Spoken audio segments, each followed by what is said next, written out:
Africa. One of the fastest growing regions in the world. The youngest continent, where 6 in every 10 people are under 25. With hundreds of different ethnicities and some 2,000 languages, Africa is the most culturally diverse place on Earth. I'm Afua Hirsch. I've been lucky enough to work across Africa as a journalist. And now I'm exploring Africa's history through its extraordinary creativity and culture. I'm looking at how 3 very different countries, Ethiopia, Senegal, and Kenya, emerged from the shadow of empire in the 20th century and are thriving in the 21st. These African countries are reasserting their identities, gaining new recognition for their role as cultural powerhouses. I'm interested in how that's happened and how the struggles for liberation in the past have helped shape today's African Renaissance.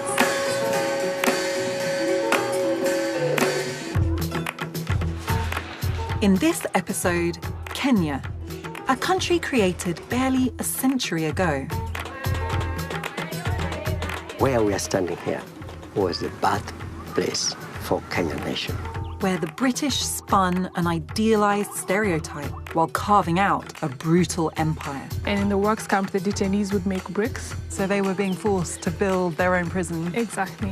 Where independence created new heroes and icons. I'm an African nationalist, wanting my people to have their own independence, just like any other country.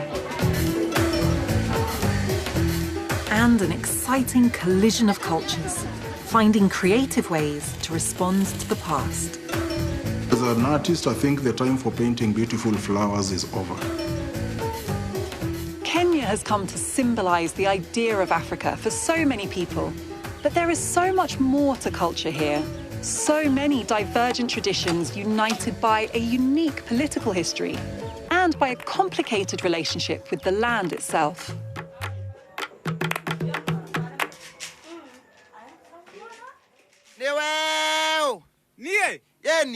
More Africa. More Africa. Yet more Africa. Yeah, more Africa. Where more Africa? Yenny. More Africa. Where more Africa? Yenny. Here's a vision that we in the West tend to think of as quintessentially Africa. More Africa. In northern Kenya's Great Rift Valley, the Samburu, an ethnic minority who are a branch of the cattle-herding Maasai people, use their bodies as a vivid artistic canvas. The Samburu are semi-nomadic, and so their art is portable, a projection of identity and status that moves through the landscape. Animal blood, tree sap, clays, ash, the very materials and dyes the Samburu use in their body art are rooted in an almost symbiotic relationship with their cattle and the land.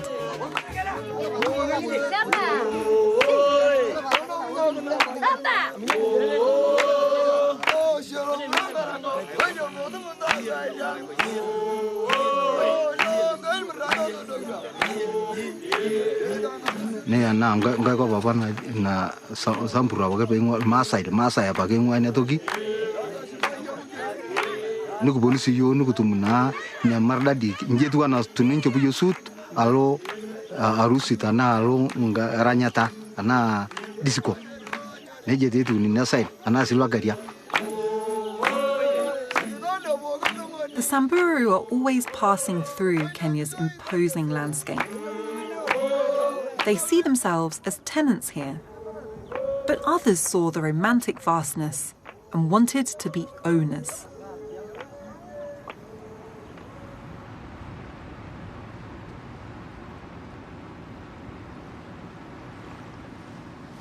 For centuries, the Kenyan coast witnessed the arrival of adventurers, explorers, missionaries and slavers, all vying for power. But nobody actually tried to plant a flag. It was the arrival of the British at the height of their imperial project who would change all that overnight. The year was 1885. The European heads of state had gathered at the Berlin Conference to put some order on the so-called Scramble for Africa. Secretly, and without consulting any Africans, they divided up this vast continent into spheres of influence. With the stroke of a pen, the East Africa Protectorate threw together indigenous cultures, farming peoples like the Kikuyu, Kamba and Giriama, fishing people like the Luo, and semi-nomads such as the Maasai and Samburu in a new country commonly known as Kenya, in the British sphere. The first big British project, a 600-mile railway, snaking inland from the coast to open up Central Africa to trade, to transport colonial officials, troops and resources.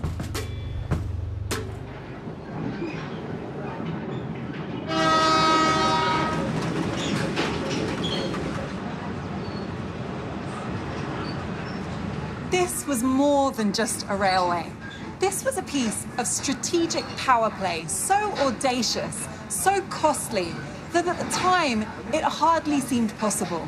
More than any other single event, this railway established British control over the land and created the state of Kenya, setting this country on a path from which there'd be no turning back.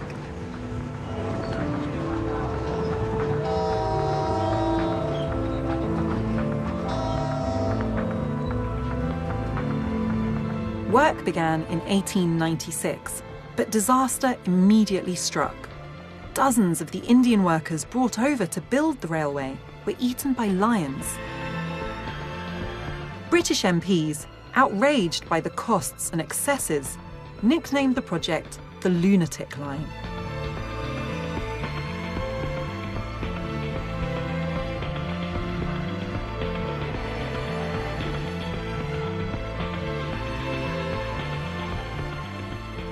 Four workers died for each mile of railway that was constructed.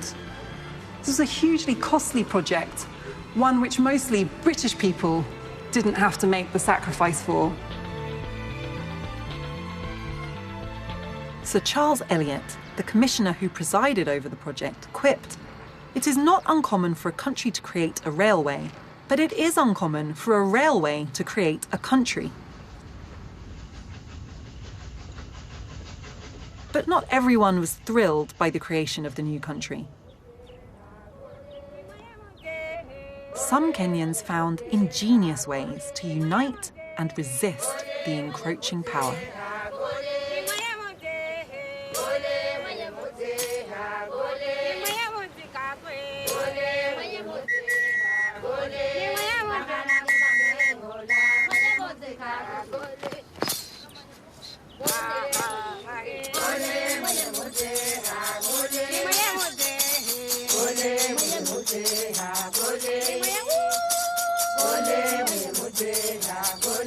This is the Kifudu dance, being performed today to keep alive the memory of Mekatilili Wamenza, a resistance fighter against British rule.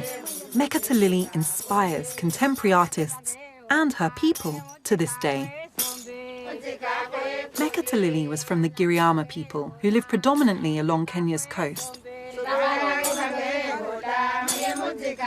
A widow, she had lost brothers to the Arab slave trade and was suspicious when in 1913 the British tried to recruit Giriama men into work in plantations or the army. One day, there was a public meeting where we are standing here. The British administrative officer then, Arthur Champion, came here with his translator. He was called Wanja Wamugaya. And when you say here, you mean right just where here we are in this standing. spot? Yeah, on this spot we're standing. Arthur Champion said, "I want your boys to join the British Army." And she told Wanja Wamugaya, the interpreter, "Can you tell your boss to take one of those siblings of that hen?" He walked there and took one of those chicks, and you can imagine the mother hen reacted very furiously. And he took his pistol and killed the mother hen. Mekatilili also understood what that meant, and she slapped Arthur Champion to the ground. She slapped the Yes, British officer. physically slapping. And Arthur Champion went down. And this is a man who's armed with a gun. Yes. So what did they do? One of them just pulled the trigger and killed one of the Kriamewe. When he did that, the war started. Mekatilili travelled across the country to galvanise a resistance, gathering people by performing the funeral Kifudu dance.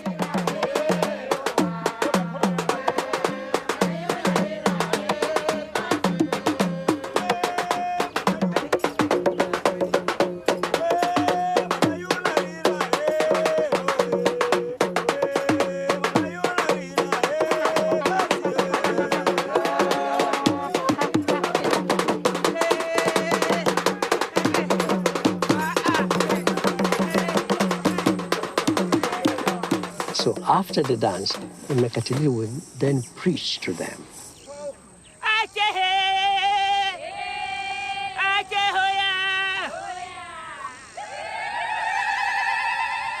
would say, we have a disaster here. People have come here. They are taking our land. They are taking our children. We don't want them here.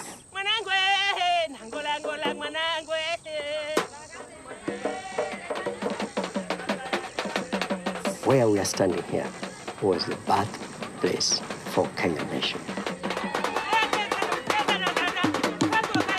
Mekatilili has become a folk hero, a Giriama David against the British Goliath.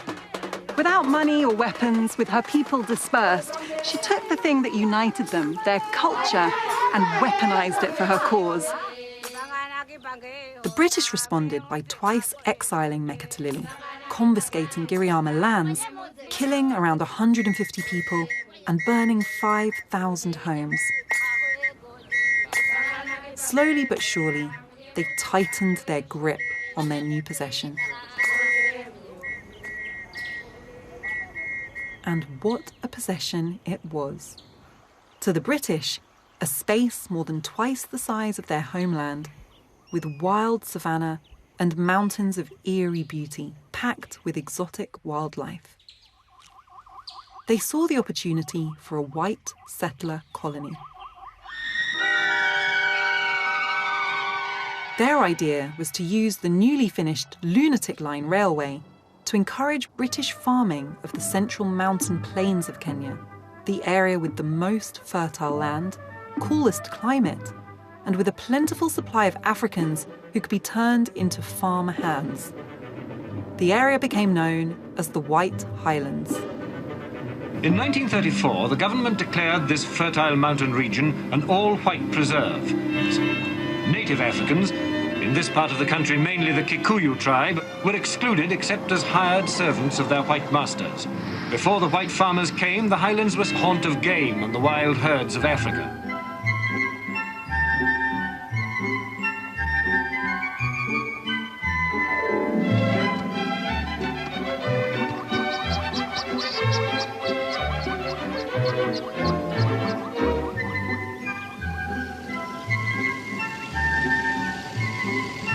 The white settlers were invariably drawn from Britain's aristocracy and landed gentry, people who felt they knew a thing or two about running large estates and who had the money to invest in them. And they also brought with them intense ideas about British culture and civilization, ideas that took on a new dimension in this landscape. But thousands of miles away from the rigid norms of Edwardian Britain, they regarded this as a place that was kind of an Eden, uninhabited and wild, the perfect setting for adventure and freedom. This white romantic vision of Kenya has had enormous resonance and staying power. It's been projected across the world in literature, film, and television. And by one book in particular.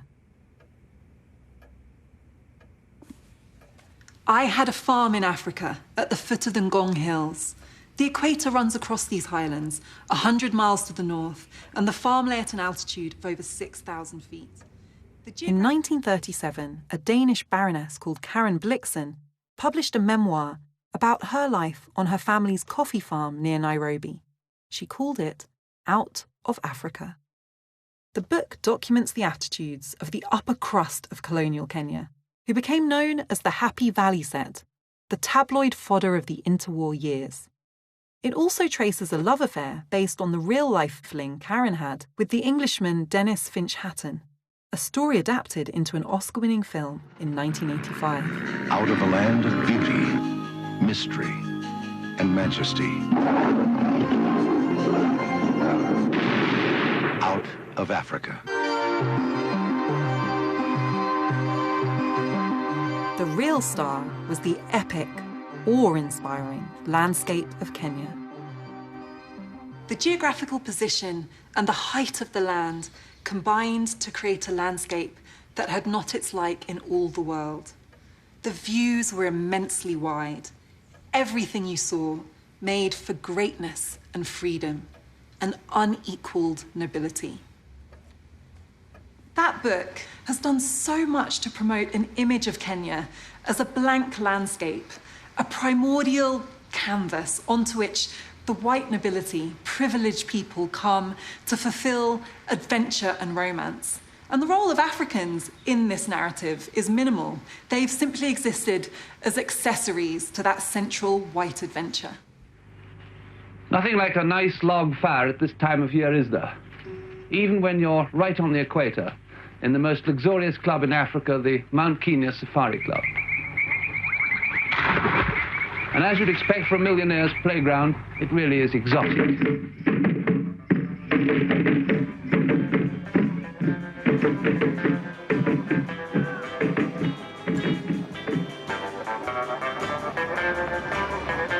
Safari culture had been ushered in by the lunatic line.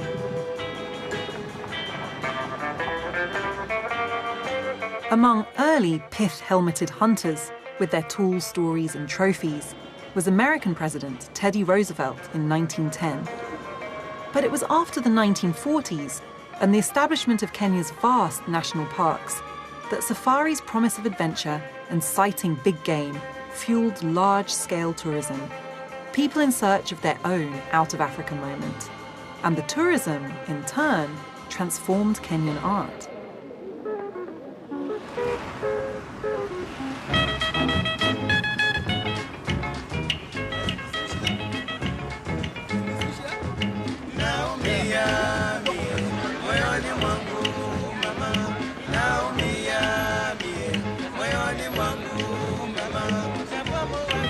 A typical Nairobi craft market.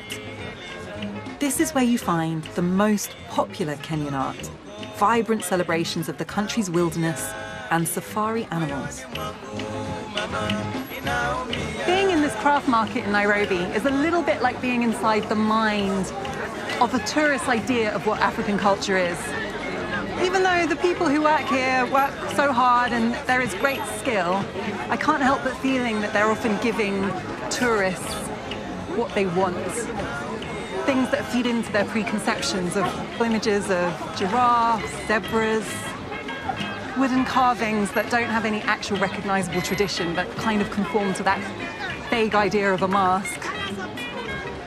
And then tourists come here and buy that stuff and feel like their worldview's been vindicated.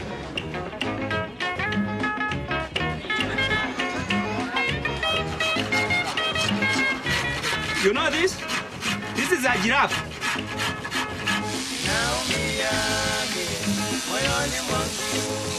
The expert wood carvers here are largely from the Kamba people, who make up 1/10 of Kenya's population.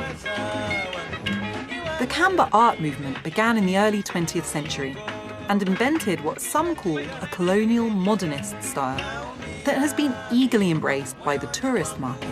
Hello. Hello. How are you?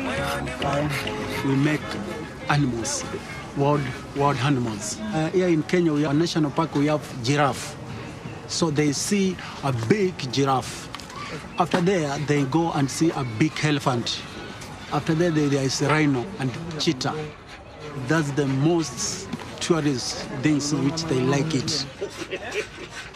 We can make anything, but because of our mind, we are put it there. Tourism likes animals.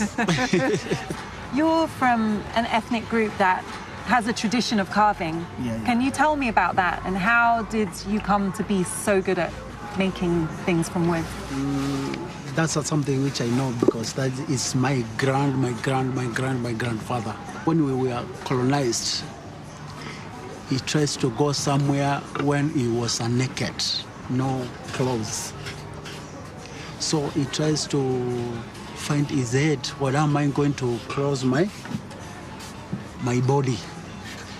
What am I going to make? I make a shirt from wood. From wood? Yeah. A wooden shirt? Yeah, just to make like this one. Okay. He close there, and he make another thing to close there.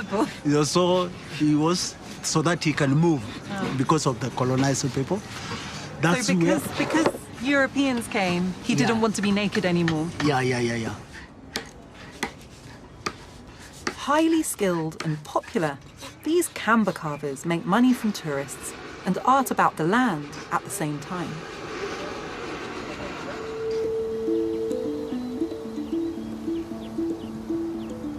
To the east, near Kenya's coast, wood carvings are literally rooted into the land for a deeper purpose.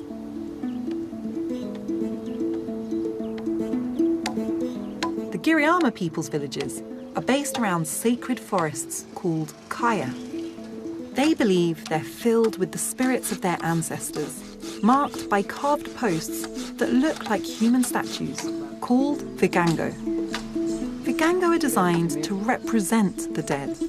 Commissioned by the family after a relative dies, they're interred into the ground during the funeral ceremonies to make sure the deceased is welcomed into the ancestral world. It's a marriage between art and spirituality, planted in the landscape itself. The vigango you can see taking shape behind me is more than just a headstone or a representation. It's the living embodiment of the spirit of an ancestor who has died. And as long as the vigango remains in the ground here, it anchors that spirit to their home.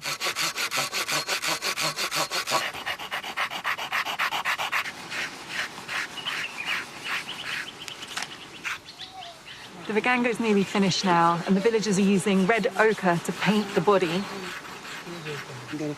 and charcoal to mark the eyes and the eyebrows on the face. Really just putting those finishing human touches so that it looks like the person that it is.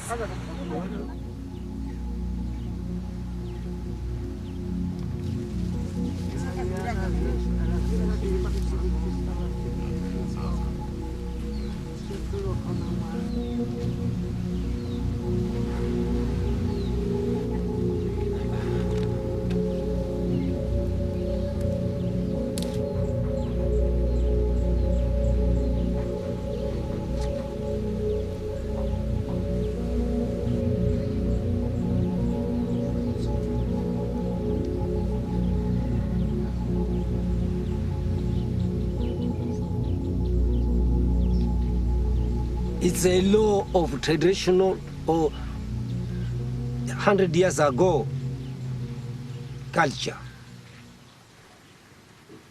Is the spirit of your ancestor in the kigango? Yeah. What is the purpose of the kigango?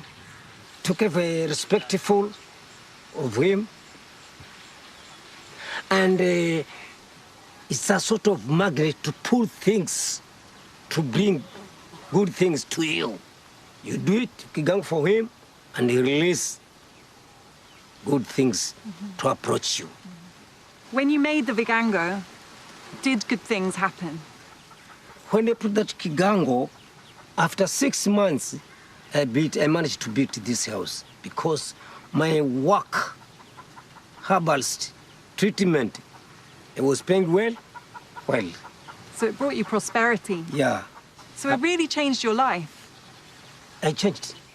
Sometimes these traditions have brought the wrong kind of attention. Unfortunately for the Giriama, over decades, thieves and unscrupulous dealers have targeted vigango, uprooting them to be sold to Kenya's booming tourist market.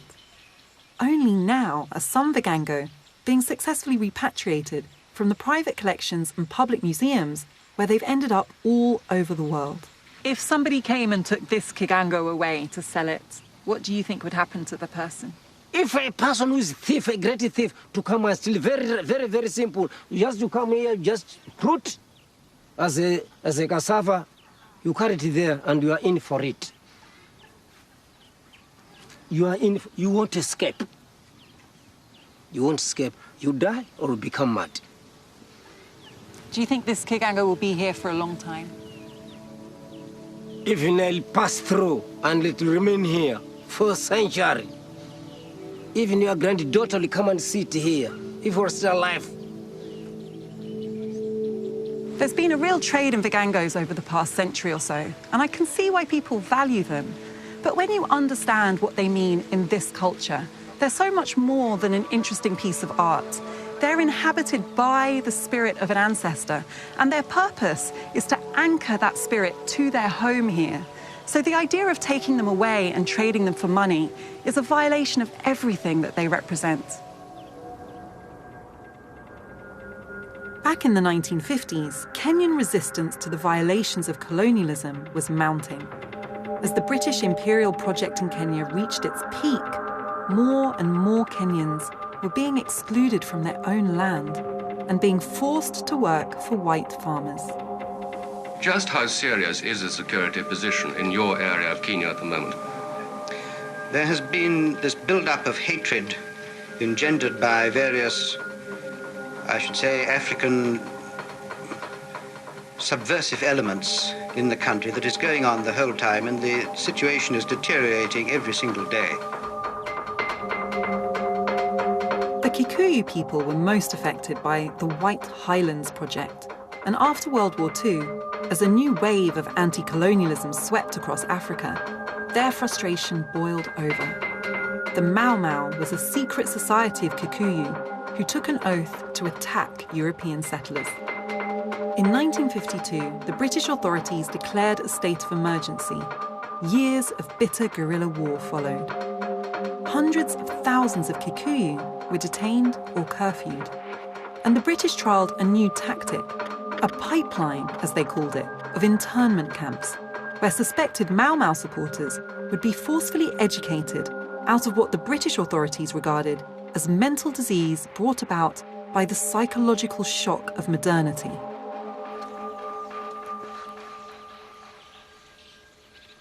This is Mweru Girls' School, outside Nyeri, North Kenya. But it holds a macabre reminder of the country's violent past. Tayana Chow is part of a younger generation of Kenyan historians, documenting the internment sites that still survive. So the buildings we see here they were used as cells to keep detainees. You can see barbed wire on the roof. Gosh. You'll notice in some of the buildings you have a carving on the bricks that says MWC, but that means Mweru Works Camp.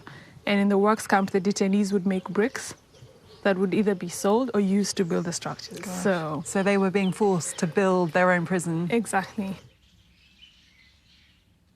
So you notice that the room we're in has windows, but when this was a cell, there was no light coming in. So the school has basically carved out the windows from the brick itself. How many Mau Mau do you think would have been living in a space like this? From our research sources and our conversations with veterans, we estimate maybe 60 people. 60? 60 in people. This space? In this tiny space.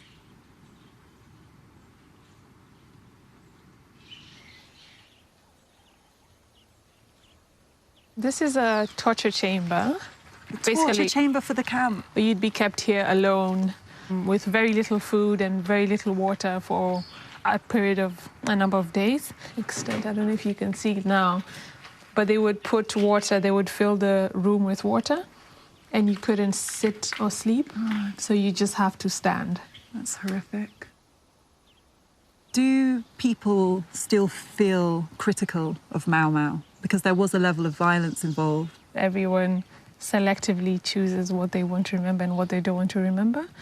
And you have very many factions that say that Mau Mau was, they were savages and they killed people. You have some that say they fought for independence. You have some that say that they gave us Kenya as we know it today. People who were part of Mau Mau, who fought alongside them or who suffered because they were deemed Mau Mau, were the sacrifices they made respected and remembered once Kenya gained independence? A lot of them left detention just to find out that their land had been taken the ancestral land. So they didn't have any land. They had to buy back land from the chiefs or the loyalists who were put in place by the colonial government. Their families had separated. Some of their parents or their siblings had died. So they came out of detention, I think both physically and mentally, in a very deprived state, which continued onto independence. So it was either you abandon Mau Mau or you just wither away. Yeah. If this episode of British history seems unfamiliar, it's no accident. The British worked hard in the 1950s to spin their own version of events. The British needed to keep the public at home and allies like America on board with their dirty war in Kenya. They turned to cinema in its golden age to do that job.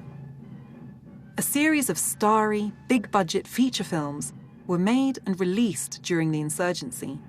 Today, these African westerns are a fascinating, forgotten window on the propaganda war in the twilight years of empire. Here's one example, Simba. In Simba, Dirk Bogarde plays a character full of doubt and distrust about Kenya, as the brother of a British farmer who has been murdered by the Mau Mau. 60 years ago, when the first white men came here, these Africans were hardly down from the trees. How can they be rational, adult human beings? No, they're children. When Mary was 6, I wouldn't have let her play with this. What this scene sets up is a very familiar narrative to me. Africans are like children. They can't take responsibility for themselves. They need to be ruled over with a firm, responsible hand that can only come from white settlers. And this all comes through the voice of the white farmer who speaks from a position of experience and authority, having really been out there. And at the same time, he says this in front of 2 African house servants. And in contrast to his eloquence, his rant, his passion, his knowledge, they are silent. It's dishonest because it's claiming to show some kind of interest in the future of Africans. But it's not really doing that. It's about British self-interest.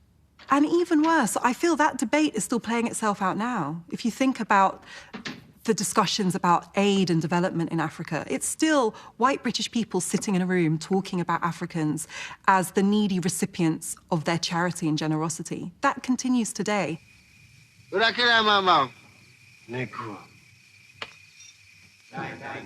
There's also a gruesomeness at play in this film.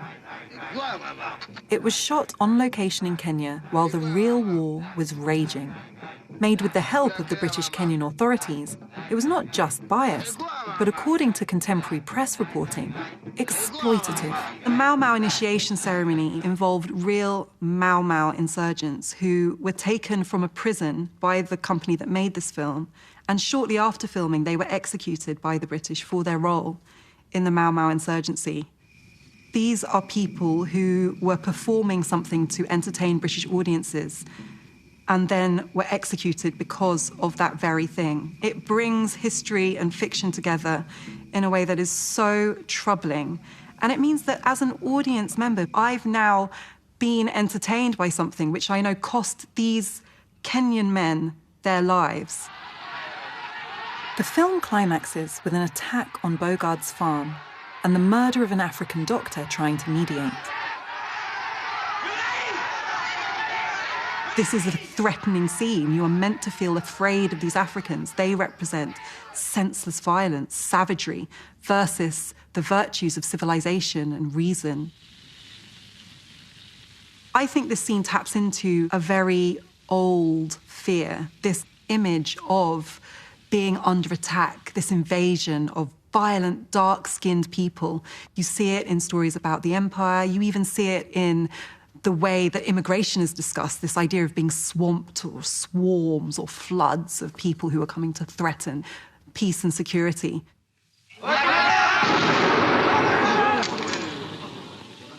This was designed to win people over into the British worldview of the empire, that it was a force for good, that it was facing these threatening, violent, senseless, barbaric Africans. And I don't think that legacy has ever really been challenged. Perhaps. 'We don't deserve peace. you couldn't underpin an empire with force alone. You had to make people believe that it was the right thing to do, that Britain was on the right side of history, and that's exactly the role that these films played.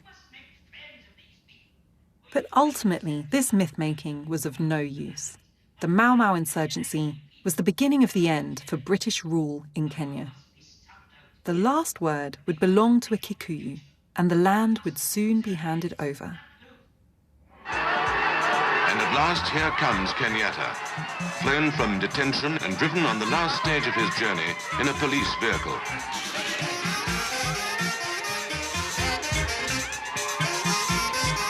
Jomo Kenyatta, a Kikuyu who'd been imprisoned by the British on trumped-up charges of being a Mau Mau leader, led Kenya to independence in 1963. It only remains for me to present to you, Mr. Prime Minister, these constitutional instruments which established Kenya's independence.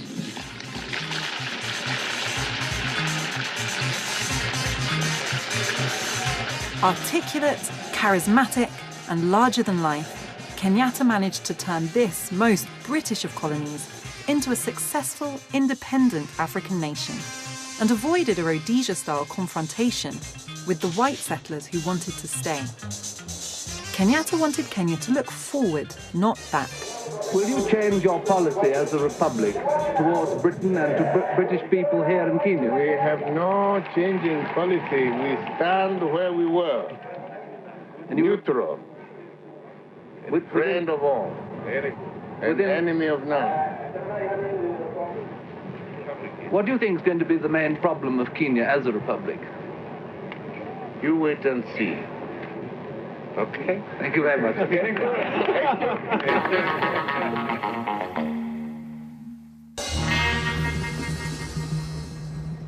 Nothing better expressed Kenyatta's infectiously optimistic vision than new architecture. Central Nairobi, once a backwater railway siding, was transformed into a teeming metropolis, defined by African modernism, daring new buildings, even heroic designs in concrete and steel. Kenya's first major contribution to that modernist wave was this building in central Nairobi. It was built by the first president of Kenya, Jomo Kenyatta, who, in a not uncharacteristic case of showboating, named it after himself, the Jomo Kenyatta International Conference Centre, built as a headquarters for his political party. With its cylindrical tower rising above Nairobi at 32 stories, it was by far the tallest structure in East Africa right up until the late 1990s. Inside, it has a magnificent auditorium shaped like a traditional dwelling. The design was by a Norwegian, Carl-Henrik Nostvik, but it's a building particularly suited to the tropical Kenyan climate.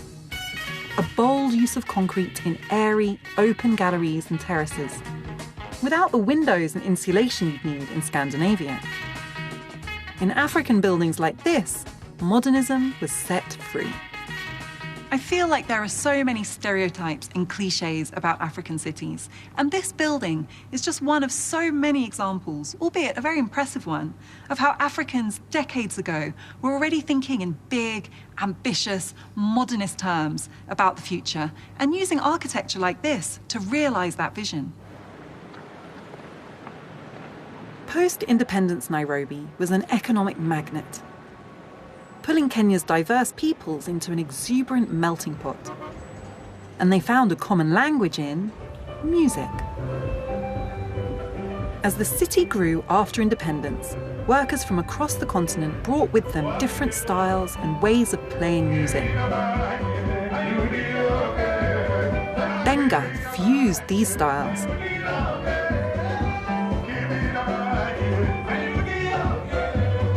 A hybrid of rumba from the Congo and the folk songs of the Luo people from Western Kenya. In the 1960s and 70s, it quickly became the unifying soundtrack of the city.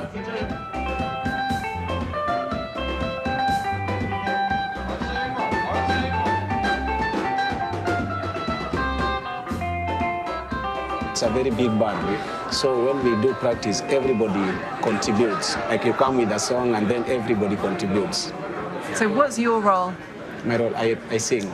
And is there usually one singer or more than one singer in a Benga band? We are many singers.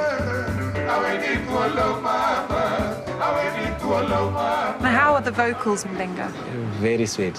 Yeah. It teaches people about living with one another in peace, you know, and it teaches about day-to-day life and love, mostly. Very important. Yes.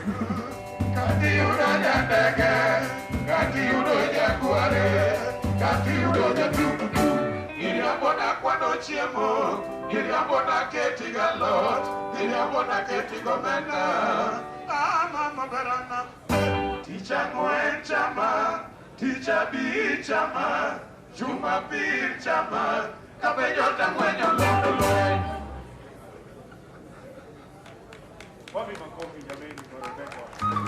Is it something to do with the city and the way people go to work and they want to relax that help Benga thrive? It is, because if you see around the people who are here, we have doctors here, we have lecturers here, and then after they come from work, they want to, you know, to chill their mind, so they come here, and when we play music, they go home, they feel better.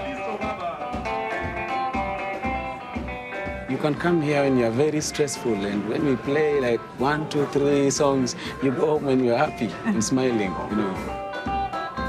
Benga embodies the energy and excitement of the decade after independence.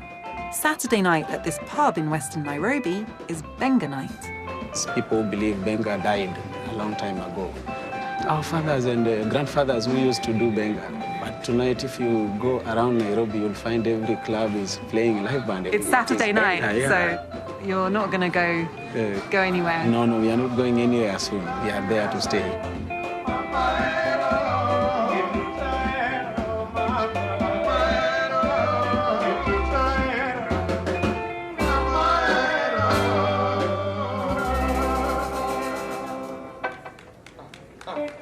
Thank you.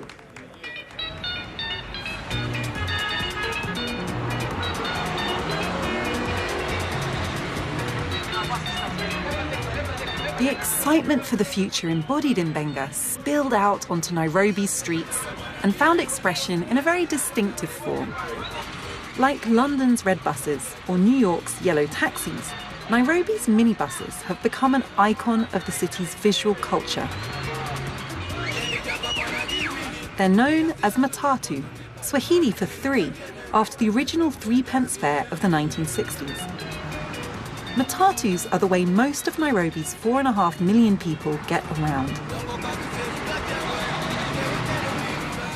Congestion is a challenge in the city. Many commuters spend hours in matatus every day. Given that Nairobians spend so much time waiting for or sitting in matatu, perhaps it's no surprise that they've eventually become part of this city's identity. Unofficial Nairobi mascots. They're brash, chaotic, noisy, but they also have free Wi-Fi. They're entrepreneurial and full of life. Today, matatus are an unlikely outlet for creativity. Drivers need to compete to attract paying passengers.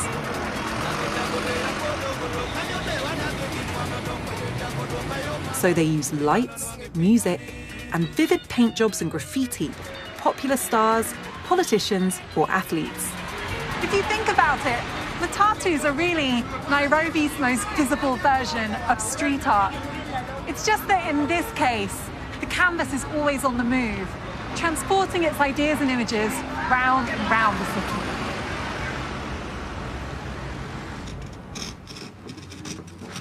Dennis Muraguri is one of Kenya's leading contemporary artists. He depicts the chaotic beauty of Nairobi's street life through mixed media prints and paintings.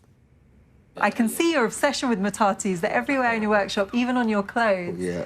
What is the obsession with matatus? I just grew up loving matatus, and I grew up next to a bus park. They are more than just a vehicle that takes you from point A to B. They are kind of concept boxes. So you find matatus with they try to outdo each other with some ridiculous paint jobs and plasma screens, loud music, performances by the operators. You could say that the Matatu experience encapsulates a lot of the challenges of life here, sitting in traffic, not being able to guarantee your safety, a level of chaos and noise. Yeah. So you're deliberately countering all of that negativity by actually actively celebrating the good parts. Yeah. Matatu without passengers and operators is just a shell. It becomes alive when people come into it. That's the most beautiful thing about them.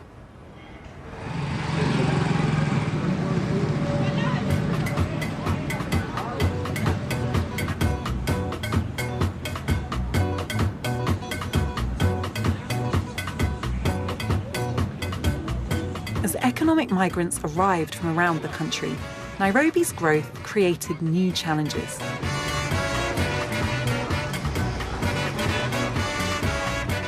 Today, as many as 2.5 million people live in slums like this across Nairobi, almost 2/3 of the city's total population, but on just a tiny fraction of the land.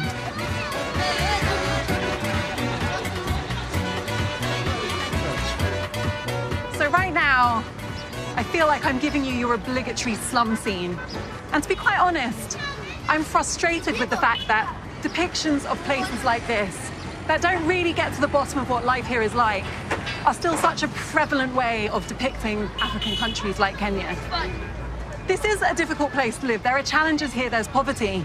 But it's so much more complicated than that. There is so much more going on here. There is such an order to life here that you can't really understand just by looking at tin shacks or rubbish dumps. And one of the things that's going on in areas like this is a really interesting creative scene that's often not what you would expect.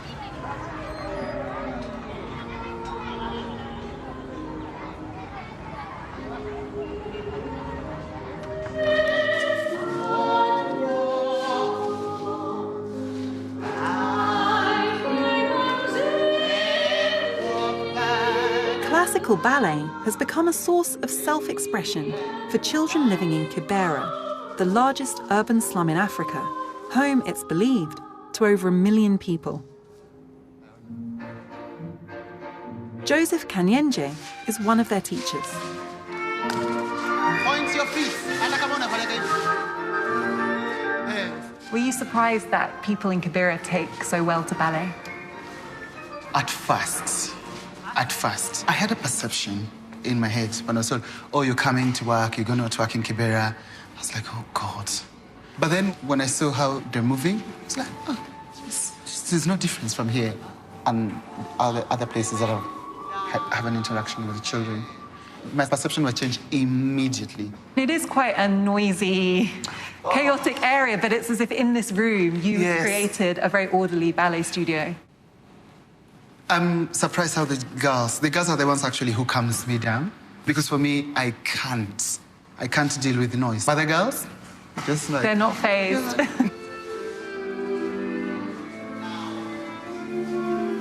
Do they face hardship?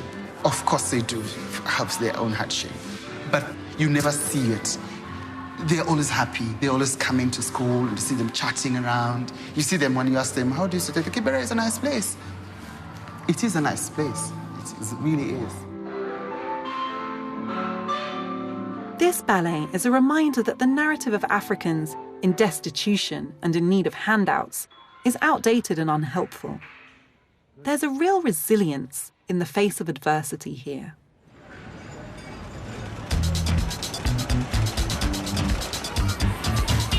Exploring even further beyond the cliché, we find the very material of the slum inspiring a whole new art movement. Meshach Oyero is one of a new generation of artists producing recycled art. A sculptor, he works to upcycle the junk the slums produce and turn it into something positive. I have to say, it's a little bit hard to see. At the moment, this pile of rubbish, it's kind of covered in flies, quite grimy. I can't immediately imagine its potential. As you know, beauty lies in the eyes of the beholder. So I see beauty in there. And what gave you the idea to do it? As a young artist, coming up with the money to buy materials and not being sure of the market, it was quite challenging. So that's why I turned into recycling. Is there an ideological dimension to using recycled material as well? Are you making a bigger point about the environment? Yeah, definitely, because like I'm upcycling what has already been thrown away and trashed. So I'm trying to give it another life.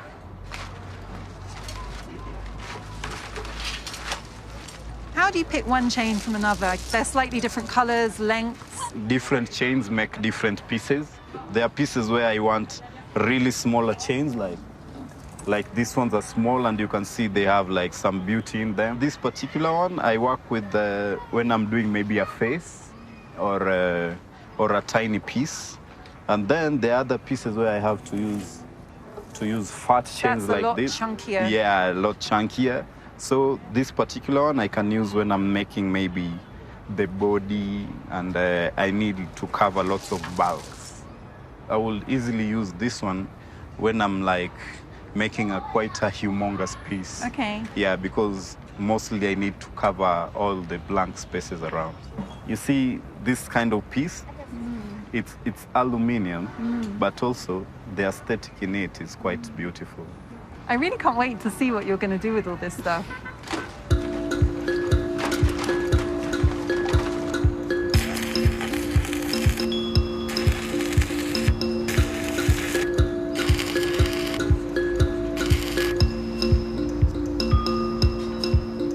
Intriguingly, despite the innovation with materials, Meshack reworks a familiar and abiding Kenyan theme, the call of the wild.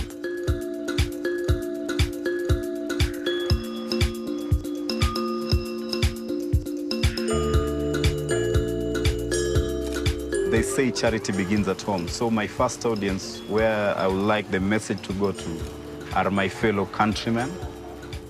And then out there, because out there is just a plus now, but this is our doorstep. So if it's well here, then I'm happy with that. Meshack is one of hundreds of artists in Africa's burgeoning recycled movement, using their startling inventiveness to repurpose found material and create both powerful art and an ecological rebuke.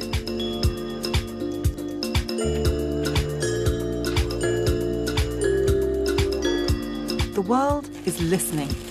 African recycled art now has a global reach, featured in exhibitions and prestigious institutions across the world, and collected by the likes of Bill Clinton and the Swedish royal family.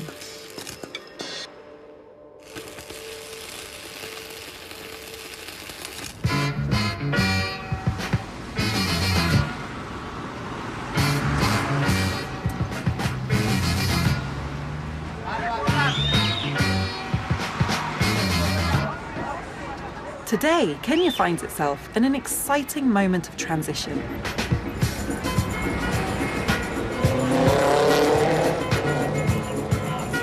With a dynamic, young population responding with huge creativity to the challenges of urban life, Nairobi buzzes with energy and expression.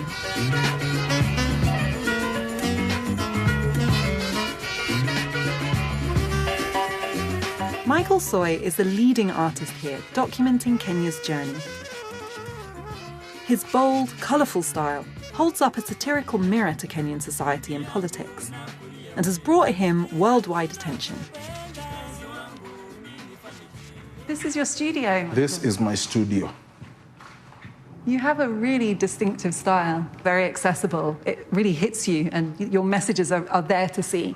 What I try to do is make it as simple as possible, to a point where if you stand there and don't get it, then there's something wrong with you. Make it as simple as possible. I mean, Yes. tell me about this one. This is a... This is a piece I did last year after the election. There's a lot of Kenyans who were killed by policemen because people contested the results of the election. All the people who were killed all came from the same region. So you've depicted bullet holes bleeding in that the bullet holes, and then the lines that you see are actually names of the people who died. Wow. So this is a name of this person who was killed either in Western Kenya or in the slums in Kibera.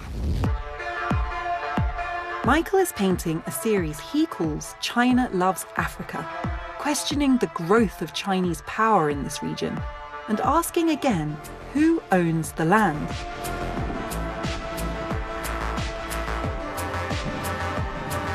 The world's fastest growing superpower is extracting resources and minerals from Eastern Africa to feed its growing economy, building local infrastructure here in return for leverage. In Kenya, the Chinese loaned $3.6 billion for a new railway line, running alongside the old lunatic line as part of its Belt and Road Initiative. Kenyans were hired to help build the line, but almost always under Chinese supervisors. Many, like Michael, worry about the debt trap in which Kenya now finds itself. I haven't seen that many artists in African countries where China is now so heavily involved. Yes. Critiquing it in their painting. First of all, it is not a critic. Really? A lot of people think that I am criticizing, but it is not a critic. The question now that everybody needs to ask themselves, how did China find itself in Africa? China was invited to come into Africa. By who? By the Africans themselves. If I talk about this particular piece, all these men, you will realize some of them are very fat. You understand? But you've also infantilized them and you've put them in their underpants. Yes. They look dependent now. The reason why I make them fat is because the people who are benefiting from the generosity of China are not the ordinary people, it's the politicians. When you hear of the railway, people connected in government will go and buy the land from the peasant farmers for nothing, for next to nothing, like $100 per acre. And when the railway was proposed, they now sold the land back to government for like 100 times worth what they bought it for. The people who are suffering are the citizens who are going to be paying some of these loans. If you have a 10-year-old kid right now, by the time they're 20, 25, they still be servicing the loans that we got to build the railway to Mombasa. Me, I will not blame China. China is doing what it feels is its own interest. Is this potentially, though, the new imperialism? It's more subtle. It's potentially even more long-lasting and definitely omnipresent. No, I think the British came with the Bible first and managed to convince everybody. And then the guys with the guns came later. The Chinese are coming with money, and, when you have a continent that consistently thinks that we are poor, we are poor, we are poor, we are poor, and come and offer money, then trust me, you will get into whatever corner of the country you want. As an artist, I think the time for painting beautiful flowers is over, I try to do a lot of work that revolves around social issues, things that affect the normal Kenyan on a day-to-day basis. So I am documenting certain moments, probably for posterity. A kid sitting in a classroom in 40, 50 years' time from now can get a book, look at it, and kind of get an impression of what Nairobi was like back then. Kenya has attracted outsiders too often for the wrong reasons.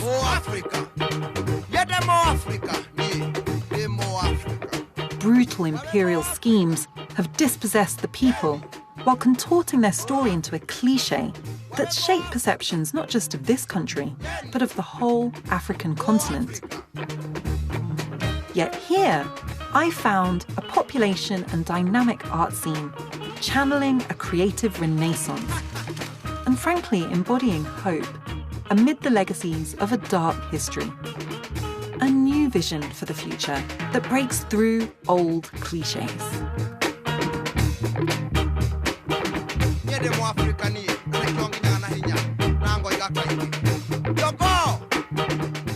David Olusoga explores the incredible journey of the African novel.